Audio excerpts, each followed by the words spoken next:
En la última década se produce en América Latina la caída de sangrientas dictaduras. El abuso del poder por parte de estos regímenes llegó a convertirse en algo cotidiano. Algo que los sucesivos gobiernos civiles no han tenido la voluntad política de desechar, manteniendo estas prácticas como instrumentos para aplicar lo que ellos consideran que es la justicia y el derecho. Es evidente la impunidad en que han quedado los crímenes cometidos por el Estado. En el Cono Sur somos mudos testigos del descubrimiento de la brutalidad enterrada en fosas comunes y de las carcajadas del fascismo indultado. En toda América Latina, donde las condiciones de vida tienen aliento mortecino, donde el abuso del poder ahoga el sentimiento popular, la impunidad se ha convertido en el fenómeno del silencio por miedo, frente al poder del Estado confabulado en el terror. En el Ecuador la impunidad se caracteriza y se manifiesta porque una multiplicidad de graves violaciones de los derechos humanos que pasan por el homicidio, por la tortura, por el allanamiento, por las desapariciones, no solamente que no son castigadas, sino que ni siquiera son investigadas. Nosotros consideramos que estos son crímenes de lesa humanidad, estos y los que se cometen en el resto de América Latina con las mismas características, porque lesionan gravísimamente la conciencia de la humanidad y porque llaman a la repetición del delito. El momento en que una violación de estas queda en impunidad, esa es una invitación para que se vuelva a cometer el mismo crimen. A fines de la década pasada, diversas organizaciones de derechos humanos en América Latina plantean la necesidad de que estos crímenes no queden en la impunidad. El mecanismo, llamar a juicio a los estados que han cometido estos crímenes ante un tribunal ético que represente la conciencia crítica de la humanidad, el Tribunal Permanente de los Pueblos. El Tribunal Permanente de los Pueblos es un tribunal de orden moral, cuyos fallos y cuyos dictámenes no es que tienen obligatoriedad jurídica, pero que van sentando una base jurídica para el juzgamiento de crímenes de lesa humanidad. El tribunal sucede al famoso tribunal Russell y se nutre de la doctrina de los tribunales de Nuremberg que juzgaron a los crímenes de guerra cometidos por los nazis en la Segunda Guerra Mundial. El tribunal ahora en América Latina busca poner en juicio a la impunidad en que han quedado una cantidad de crímenes y delitos cometidos en los diversos países de América Latina en las últimas décadas. Y en Ecuador también someter a examen y a juicio las violaciones que se han cometido en los gobiernos pasados, en el gobierno actual y en los últimos años en general. En el Ecuador, el Frente Ecuatoriano de Defensa de los Derechos Humanos asume el impulso de la sesión a nivel nacional. La coordinarán el Comité Permanente por la Defensa de los Derechos Humanos y el Servicio de Paz y Justicia en la ciudad de Guayaquil.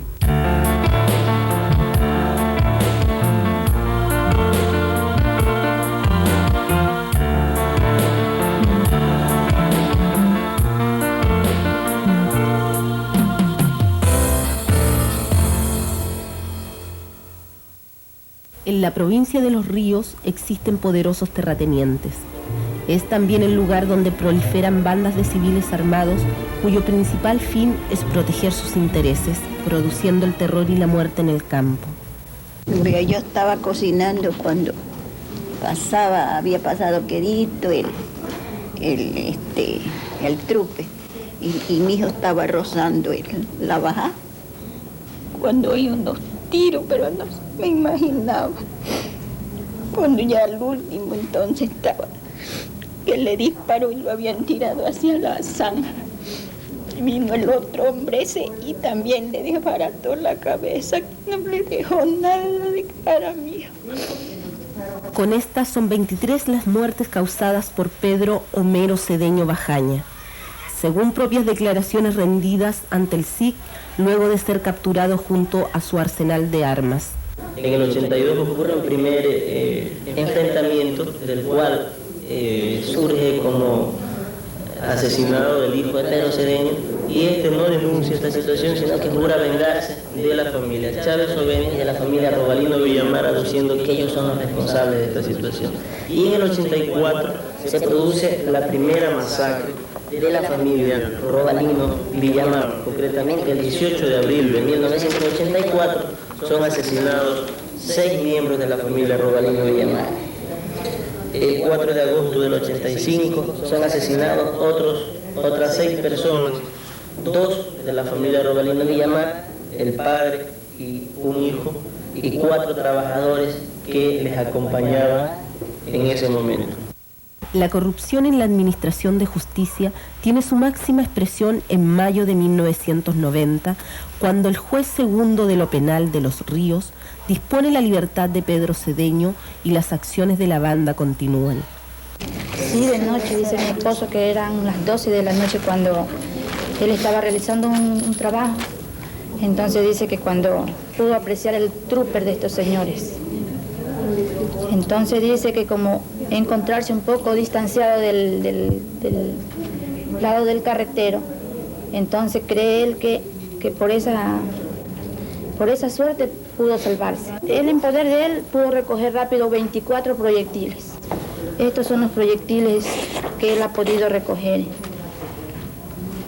Este grupo armado, esta banda armada, tiene también vinculación con alguien que es gerente administrador de la Hacienda La Julia, el mayor retirado Vaca, que también ha sido autor con esta misma gente de esta banda de Pedro Cedeño de muchos desalojos en la Hacienda La Montaña y en otras haciendas que tiene este mayor retirado Vaca, que garantiza también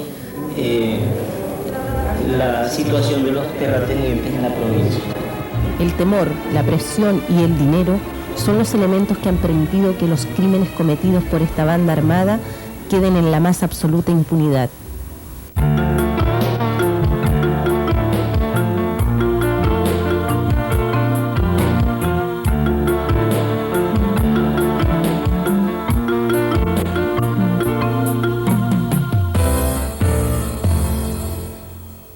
Primero de diciembre de 1987, provincia del Oro, Cantón Pasaje. En el sitio La Playa, 600 mineros son desalojados, produciéndose la masacre de la Tigrera. Las raíces de esta masacre la encontramos en la división de la cooperativa 10 de enero, legítima posesionaria según escrituras otorgadas por el Instituto Ecuatoriano de Reforma Agraria y Colonización. Los compañeros que no estaban de acuerdo con nuestras ideas se agruparon bajo la denominación de Cooperativa 6 de Octubre. Con el tiempo logran hacer contactos con gente de gran poder económico, y es así que logran conseguir la adjudicación del área y todos los trámites ante el INEMIN, que es el organismo estatal que celebra los contratos con las diferentes compañías y cooperativas, y con la única finalidad de constituirse en cooperativa para ceder los derechos a la compañía chileno-ecuatoriana La Tigrera. Y de acuerdo al criterio de ellos, tenían todo de acuerdo a la ley, comenzaron a gestionar el desalojo. Carlos Falqués Batallas, en ese entonces gobernador de El Oro, ordena el desalojo. Comenzó la arremetida, comenzó la lluvia de bala. Mi sorpresa fue que el compañero Calle cayó al suelo. Al mirar al frente, avancé a ver el piquete policial, 2 policías en posición de cuclillas que habían disparado. Cayeron más heridos. No sé qué pasó. Por instantes yo me perdí. No sé. A lo que me acuerdo es que corría y que en un rato estuve en el suelo, raptando. Sí, los policías daban bala diestra y siniestra. Al igual los particulares, estas bandas paramilitares que estaban fuertemente armadas. Supuestamente, estas bandas paramilitares venían a proteger los intereses de la compañía transnacional La Tigrera, y la dirigía el ingeniero Jaime Ron, en ese tiempo gerente de la compañía La Tigrera. Posteriormente, el Congreso Nacional nombra una comisión para investigar el caso.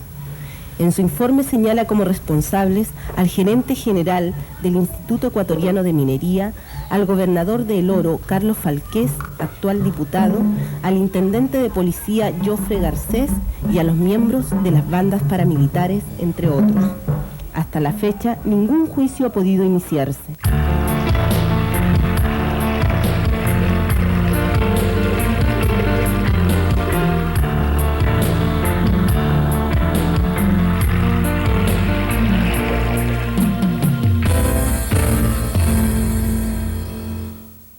Años atrás, en el sitio La Troncal, fronterizo entre las provincias de Guayas y Cañar, sucede un acontecimiento que permanece grabado en la mente de los ecuatorianos. Los trabajadores del ingenio azucarero Astra declaran una huelga reclamando el cumplimiento del contrato colectivo vigente, el mismo que establecía que las remuneraciones de los trabajadores se incremente conforme suba el precio del azúcar. Los militares llegan con la orden de desalojo. A las 6 de la tarde se produce la masacre. En un canal de aguas servidas, al día siguiente aparecen 18 ahogados. Hasta el día de hoy existen 120 desaparecidos. La Ley de Seguridad Nacional fue el arma homicida con que se acribilló a los humildes zafreros. Ellos eran considerados una fuerza adversa interna.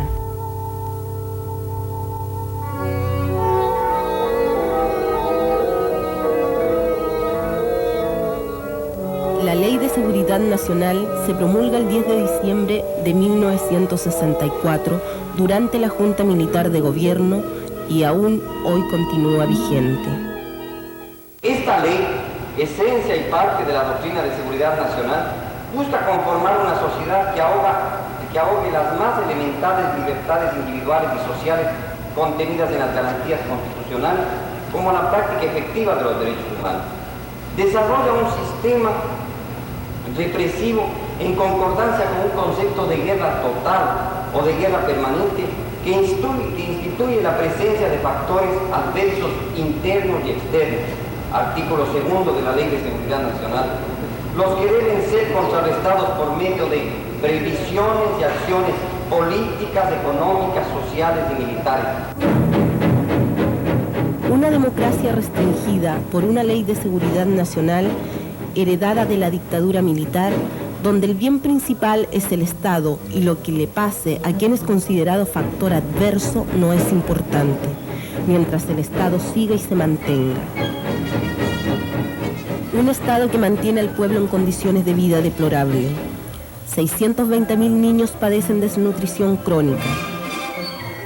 En 1987 se registraron casi 4.000 muertes de niños por enfermedades del aparato respiratorio e infecciones intestinales curables. Estas cifras nos hablan de un verdadero genocidio, un genocidio silencioso, producido por un Estado que no crea programas adecuados ni prioriza inversiones en el área social. A principios de la década del 70, el petróleo convierte el país en un nuevo rico. La banca internacional le abre sus puertas y el Estado comienza a adquirir un proceso de endeudamiento acelerado. Es la deuda que pagamos los ecuatorianos. En 1982, de cada 100 personas, 6 no tienen empleo. En 1984 llegan a 9 y en la actualidad el 16%. Es decir, más de 500.000 de ecuatorianos no tenemos empleo. Un trabajador en 1980 ganaba un mínimo de 4.000 sucres mensuales. En 1990 gana 32.500, que equivale a tan solo 1.400 de 1980. En todos estos años en que se ha aplicado esta política económica, una política económica aperturista, liberalizante, constituida en un instrumento de dominación, en una política en que no hay ninguna participación popular, y aquí podemos comprender el porqué del incremento de la represión policial, del irrespeto a los derechos humanos. Como les decía, no es que los derechos humanos son violados en un ámbito vacío por la perversidad de una u otra persona, sino que los derechos humanos son violados porque es la necesidad de este sistema que permite de esta manera mantener más o menos tranquilas o aterrorizadas a las personas a que no protesten.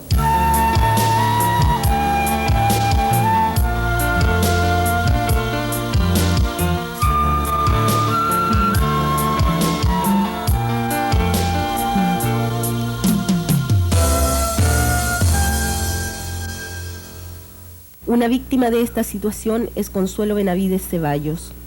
Desaparece el 4 de diciembre de 1985 cuando fue detenida por 8 miembros de las Fuerzas Especiales de la Marina, como declarara posteriormente Serapio Ordóñez, detenido junto a ella, quien la había contratado como profesor en Esmeraldas. Durante 3 años la respuesta oficial fue negar el hecho. El actual ministro de Defensa, general Jorge Félix, en diciembre de 1988, declara que el proceso penal iniciado en un juzgado naval por desaparición de Consuelo Benavides era para determinar si la señorita Benavides está aquí en el Ecuador, en Libia o en otro lugar. Consuelo estaba en el Ecuador, o más bien su cadáver. Y le sacaron el cadáver, digamos, el ataúd de ahí y pusieron encima. Y cuando le destaparon así, apareció nomás pues, la mechita café del pelito de ella, cuando pegué el chillido yo. Y le digo a mi hija es, le digo, pero ¿cómo va a ser justo? La cabecita era hecho añicos, porque el tiro era aquí. El puentecito que tenía ella había venido del tiro que le di, había venido para acá. Y el tiro lo encontraron acá. Otros tiros es por aquí, por acá, 7 tiros. El 20 de enero de 1989, una comisión del Congreso Nacional que investigó el hecho concluye que Consuelo Benavides fue detenida ilegal y arbitrariamente por elementos de la Armada Nacional, siendo víctima de graves torturas para luego aparecer asesinada. A la fecha de la desaparición, el coronel de policía Byron Paredes era jefe de seguridad y quedó confirmado que él identificó a Consuelo Benavides por pedido de la Armada. El presidente de la Corte Suprema de Justicia se ha negado a tramitar la acusación particular que presentara la madre de la víctima. Hasta la fecha, nadie ha sido sancionado por este crimen de lesa humanidad.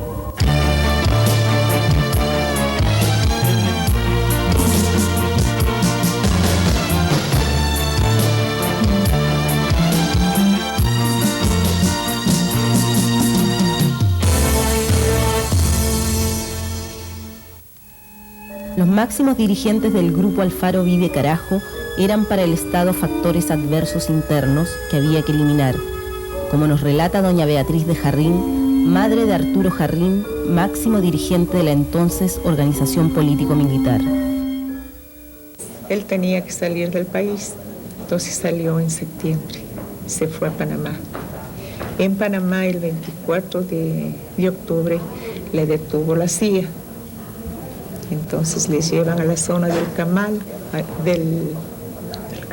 canal. Y allí comienza la tortura y le traen acá, es decir, le traen a Quito.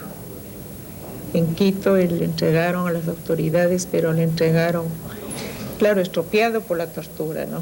Yo diría tal vez hasta agónico, pero le entregaron con vida. No es como dice el doctor García, que no se sabe. Le entregaron con vida, eso yo sé. Y en Quito, en el CIG, le mataron. Tenía 30 agujeros de bala, porque con 3 tiros bien dados ya le podían matar. Pero así son ellos de sádicos, de morbosos, porque era algo bárbaro ver el cadáver del Arturo, era algo terrible que usted no hiciera ni con un animal. Estos son casos de ejecuciones extrajudiciales ocurridas entre los años 1985 y 1987.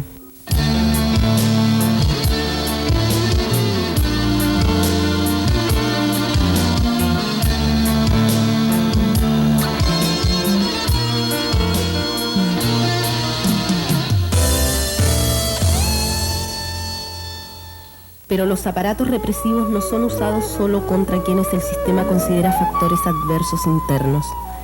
El abuso policial se ve protegido por un omnipresente espíritu de cuerpo. Uno de los casos más conocidos, Pedro y Andrés Restrepo, de 14 y 17 años, desaparecidos el 8 de enero de 1988, cuando conducían un vehículo en las afueras de Quito sin portar licencia de conducir. Múltiples testimonios señalan que fueron vistos bajo custodia policial y víctimas de graves torturas. La versión oficial de un accidente tiene tan graves inconsistencias que el mismo presidente Rodrigo Borja ha ordenado la conformación de una nueva comisión para investigar el caso. La policía, al ver que los zapatos de nuestros niños es el cuerpo del delito, y al ver de que la familia no se tragó el cuento de que ya porque aparecían unos zapatos a los 7 meses, ya era que los niños se los había llevado la quebrada o el río, tratan de explicar el estado en que llevaron los zapatos a mi casa. Dicen que los zapatos sí fueron encontrados con lodo y en muy mal estado, pero que el policía, el teniente Mera, que los cogió, los limpió antes de llevarlos a la casa. Pero lo más simpático es que los zapatos los encontraron el 28 de julio y ese mismo 28 de julio lo llevaron a la casa. Entonces se supone que el policía se vino con un solo zapato caminando y haciendo chupate para llegar a la casa gastándolos, ¿no? Fuera de eso dicen de que ¿por qué no aparece el motor? Dice, es un motor de 600 kilos de un trooper. Dicen de que se disolvió por el impacto y de ahí pues se lo llevó la quebrada.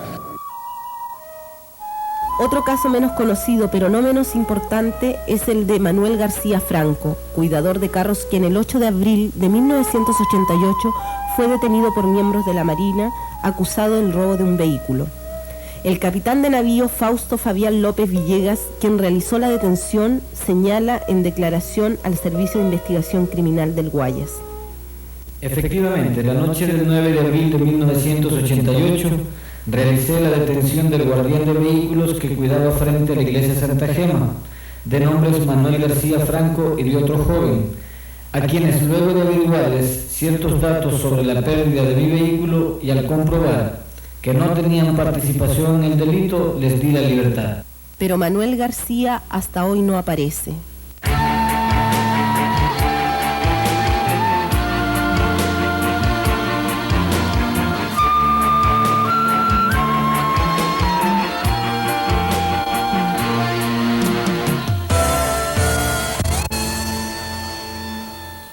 Como organizaciones defensoras de los derechos humanos creemos que estos crímenes deben ser sancionados. Estos crímenes no pueden quedar en impunidad. De allí la necesidad de este Tribunal Permanente de los Pueblos de abrir un proceso. Este tribunal expresa la conciencia ética de los pueblos que demandan sanción a esos crímenes de lesa humanidad. Porque dejar en la impunidad esos crímenes equivale a tolerarlos, equivale a dejar intactas las estructuras que permiten que se sigan repitiendo nuevos casos de impunidad en nuestros países. La sesión ecuatoriana del Tribunal Permanente de los Pueblos permitió que cientos de personas de organizaciones populares asistieran para presentar los casos de impunidad en talleres de trabajo realizados en la Universidad Católica, así como en la audiencia de estrado instalada en el local del Palacio de Justicia. Los que hemos visto no son todos los crímenes cometidos por el Estado, son solo ejemplos significativos de casos presentados ante este tribunal. Para la audiencia de estrado se contó con la presencia de los jueces internacionales, doctora Fabiola Letelier, presidenta del Comité por la Defensa de los Derechos del Pueblo de Chile, y Eduardo Umaña, colombiano, miembro de la Organización Mundial contra la Tortura. Actuó como secretario el doctor Federico Andreu de la Comisión Andina de Juristas. La acusación la asumió el fiscal de la causa, doctor Tito Jaramillo, abogado laboral, ex subsecretario del Ministerio de Bienestar Social. La defensa del Estado ecuatoriano la realizó el doctor Galo García Ferot, ex ministro de Gobierno en la administración del expresidente Osvaldo Hurtado.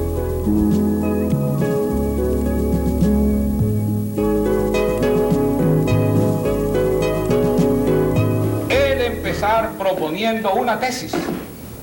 Y la tesis que planteo es que no hay razón para que el Estado ecuatoriano como sociedad políticamente organizada sea sindicada. Que no hay razón para que sus instituciones como instituciones del Estado sean sindicadas. El Estado ecuatoriano, en mi criterio, es autor intelectual de todo lo que viene pasando en el campo ecuatoriano.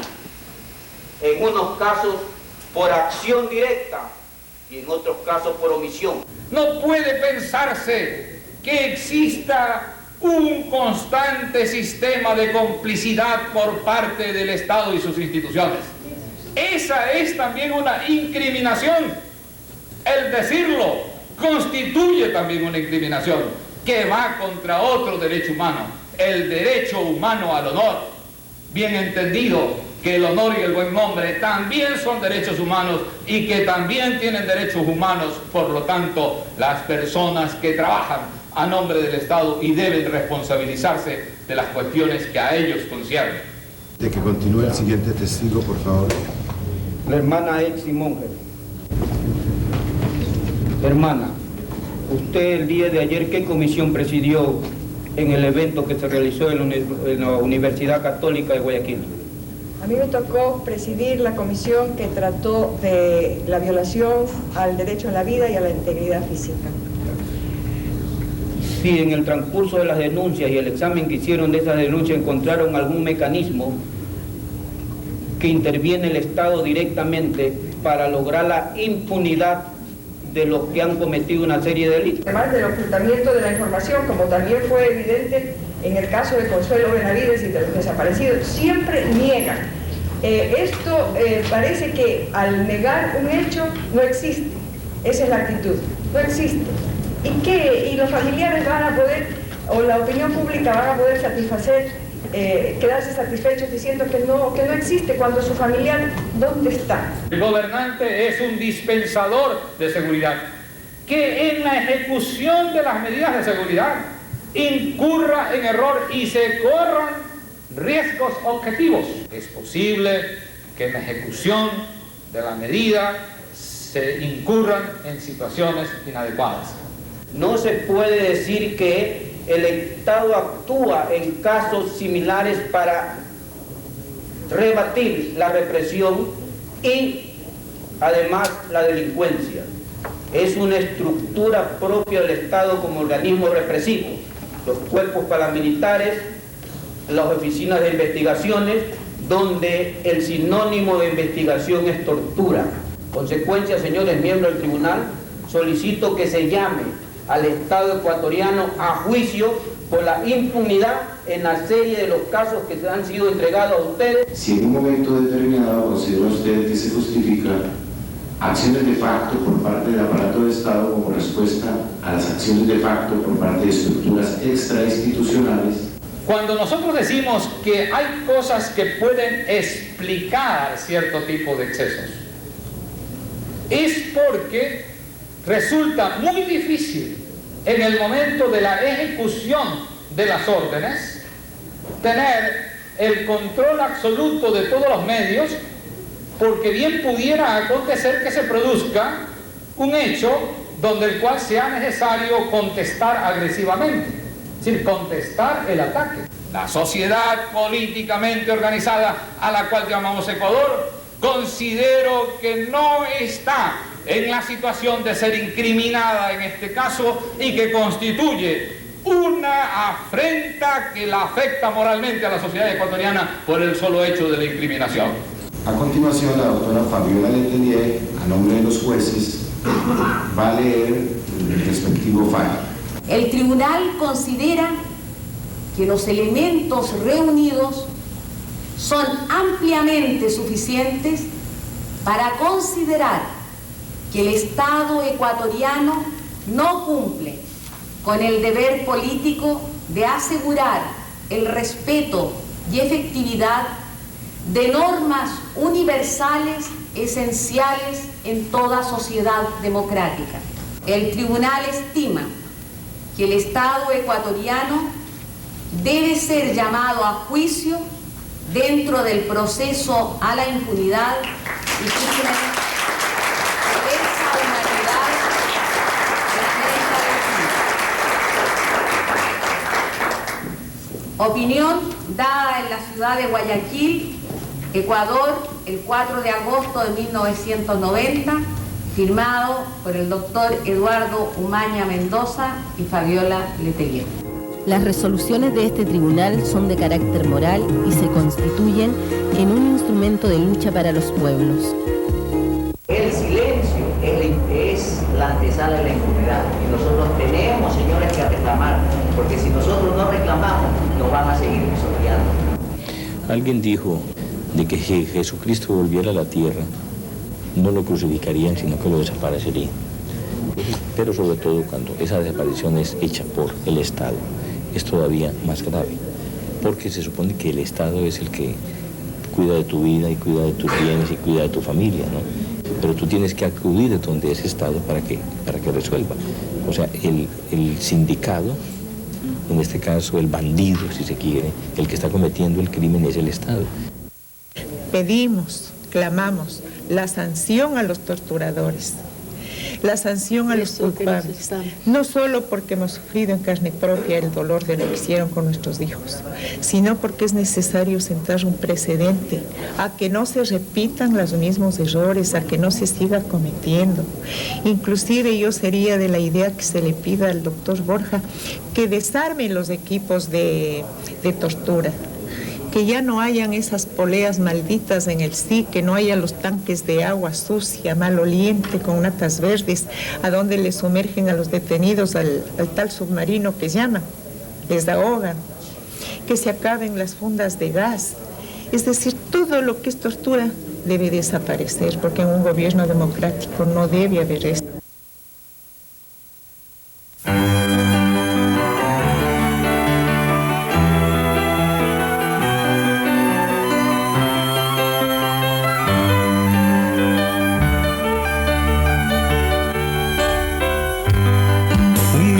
De pájaros con los picos abiertos, una pisada libre bajo el sol de los libros,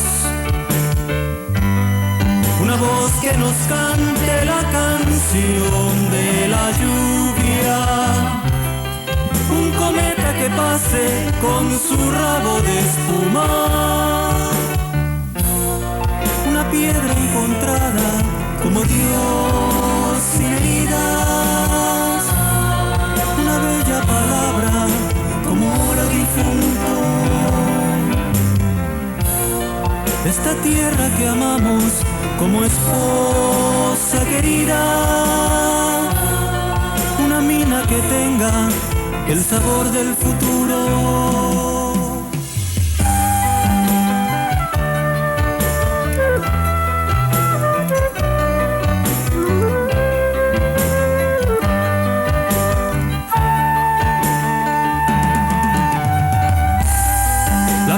Esparcida por las calles del pueblo, este chorro de sangre entregado al destino, esta frase secreta de lenguaje violento, es que Dios necesario que se torna camino.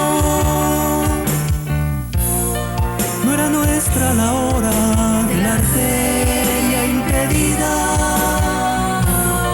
si trajimos la gota que mojaba el cariño.